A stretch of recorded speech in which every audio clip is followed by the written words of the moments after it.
Welcome back to Sunday Night in America. It took a couple of trips to the plate, but House Republicans voted to impeach DHS Secretary Alejandro Mayorkas this week. It's only the second time in U.S. history a cabinet secretary was impeached. President Biden called it a, quote, blatant act of unconstitutional partisanship. The Democrat-led Senate might not even give it a trial. One thing appears certain: Ali Mayorkas will not be convicted. 3 Republicans voted not to impeach, not to indict, if you will. One of them joins us now, California Congressman Tom McClintock. Congressman, one thing I distinctly remember about our time together in the House: you were a stickler for what you believed to be constitutional. You were, and I say this with all due respect, a constitutional thorn in both sides if you believed the document was being pushed aside. So I'm assuming that something in this, yeah, I mean, that's a compliment, actually. So I'm assuming what led you to believe, something led you to believe malfeasance in office alone is not sufficient grounds for impeachment. I was going to say the Constitution is what protects our liberty, and the only way we'll lose it is if we abandon it, and that's the job of each generation. With respect to the grounds for impeachment, we know what are not grounds for impeachment: maladministration, malfeasance, corruption, neglect of duties, because the American founders at the Constitutional Convention rejected all of those terms. In Madison's words, they would make the president a servant of the Senate. That would completely destroy the separation of powers, which is at the heart of the constitutional mechanisms that keep us free. And they settled instead on high crimes and misdemeanors. Those are actual crimes using the office. They didn't want policy and political disputes to be turned into impeachments. Yeah, I think that's what we have elections for, or the policy and political disputes. I'm going to ask you a question I'd like to ask some of your Republican colleagues. I assume Ali Mayorkas is doing exactly what Joe Biden wants him to do, or else Biden would get rid of him. So why the push to get rid of the puppet and not the puppet master? Yeah, I don't understand that either. Again, all executive authority shall be vested in a president of the United States of America. All of it, not some of it. Any power that a cabinet secretary exercises comes directly from the president through the Constitution.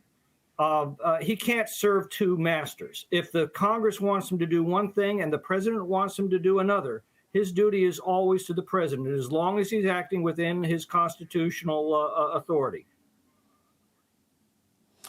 All right, Republicans wanted, at least my memory tells me, Republicans wanted to impeach a guy named John Koskinen, the former IRS commissioner, and AG Eric Holder, and then the Democrats wanted to impeach Bill Barr, and they did impeach Donald Trump twice. There are constant calls to impeach Supreme Court justices who don't vote the way people think they should vote. Has impeachment become just another political tool?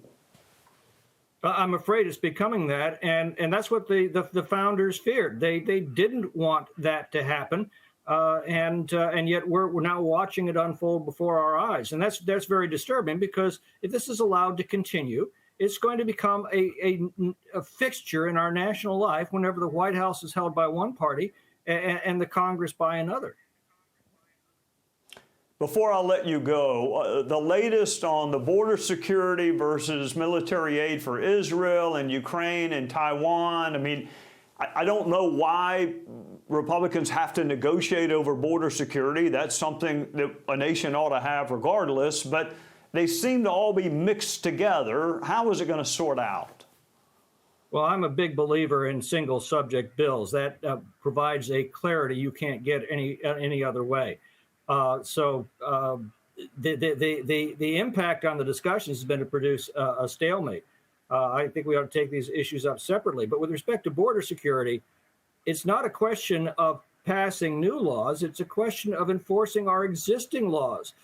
Donald Trump did that. The border was secured.